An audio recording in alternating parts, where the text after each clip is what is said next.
دنیا کے لوگ اپنی بیٹیوں کو واشنگ مشین دیتے، تیری ماں نے واشنگ مشین نہیں دیا، تیری ماں نے فریج نہیں دیا، تیری ماں نے جوسر دیا تو کیسا دیا؟ وہ خراب ہو گیا، دو مرتبہ چلائے خراب ہو گیا، ایسا دیا۔ اور بھائی اس کی ماں نے اپنی بیٹی دے دی، یہ کافی نہیں ہے؟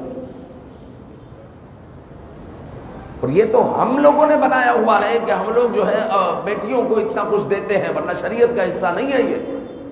شریعت میں الٹا وہ مہر دے گا، وہ رہن سہن دے گا، کھانا پینا دے گا، کپڑا لتا دے گا، باقی عورت کچھ لانے کی ذمہ دار نہیں ہے۔ لیکن اگر یاد رکھیں کہ اگر عورت اپنی ماں کے گھر پر گئی اور اس نے کہا کہ یہ لوگ واشنگ مشین کا تانا دے رہے ہیں، اور واشنگ مشین وہ لے کر آئی تو یہ رشوت ہے، اس نے حرام کیا، وہ رشوت ہے۔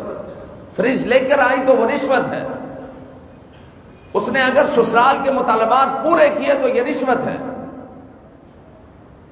اسی کو رشوت بولتے ہیں، یہ رشوت ہے، حرام ہے۔ لیکن ہمارے یہاں پر یہ